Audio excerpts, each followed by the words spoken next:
The United States has removed the country, Nigeria, from its list of religious violators, even as it blacklisted the likes of Russia and China and 8 others as countries of particular concern for having engaged in or tolerated systematic, ongoing, or egregious violations of religious freedom. Now, the U.S. Secretary of State Anthony Blinken made the announcement yesterday in Kenya while his visit. Now, while the U.S. had in 2020 placed Nigeria and 6 other countries on a special watch list of states that had engaged in or tolerated the severe violation of religious freedom, Nigeria was missing from the list of countries designated for this year, a list of religious violations. Now, Blinken, who is currently in East African nation Kenya on an official visit, is scheduled to visit Nigeria this week and meet with the Nigerian President, General Muhammadu Buhari, and other members of his cabinet. Now, our chief researcher, Abdulateef Ahmed, joins us now to tell us more. Welcome to the program, Abdulateef. Can you tell us what this development means for Nigeria going forward?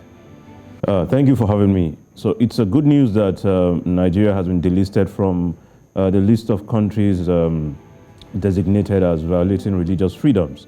For many, when such things happen, it means that the country is beginning to have this air or feel of acceptance and inclusiveness for everybody.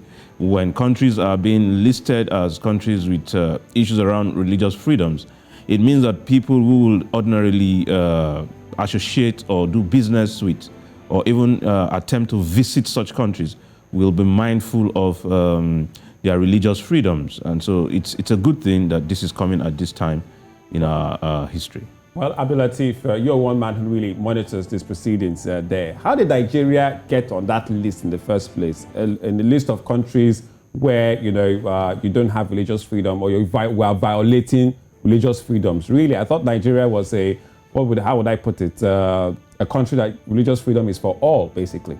Yes, so ordinarily what is in the letter of the Constitution assumes that Nigeria understands religious plurality and allows for everybody's religious liberties.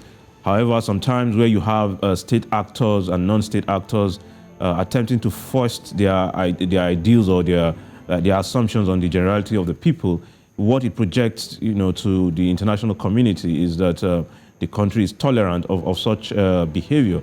However, when you have people who try to push an agenda based on religious extremism or religious intolerance, and then the state itself punishes or reprimands such people, then there is a feeling that religious tolerance is being upheld.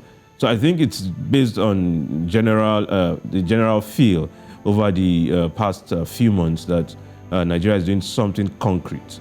Originally, people would assume that the rustlers and the bandits and people who have been causing a lot of chaos in the country were targeting people specifically based on their religion, But when you look at it now and you realize that everybody seems to be at the receiving end of their knavery and their inhumanity, then you'll understand that regardless of the initial assumptions, everybody is being affected by their insensitivity. Right now, Abdulateef, one may perceive Nigeria as one of the religious tourist sites in Africa. If you're naming the top 5 in Africa, Nigeria will come up among the top 5 or even the top 10. But while Nigeria was delisted from the list, the Boko Haram terror group was blacklisted and designated as entities of particular concern, alongside some other groups like the Al-Shabaab, the Houthis, the ISIS Greater Sahara, ISIS West Africa, and just to mention but a few. What are your thoughts on this, really? Yeah, it's in order. Listing these terrorist groups as what they are puts them in perspective as to how we handle them. Remember, it took us a long time for us to be able to acquire some fighter jets from the United States, for instance. Sometimes there has to be clarity that those that are targeted for use of these high-grade weapons are actually terrorists or people who need to be eliminated. So it is good that that is being done. However, we expect Nigeria also to designate people who have continued to exhibit actions against the state using all forms of violence as terrorists. All right, we're expecting Anthony Blinken, U.S. Secretary of State in Nigeria, any moment from now this week. Perhaps he'll reiterate his position about removing Nigeria from this blacklist of religious violators. But from a Nigerian perspective, should we now feel good that, okay, we've been taken off the list? It looks like, yes, we're a secular state, we have religious polarity and people are free. Or should we be more concerned about how to tackle this going forward and we don't become a country where people feel a bit of angst about knowing that their religious choices or non-choices puts them, at odds with another? Yeah, so it makes us feel good, but it is not about what the United States designates us as.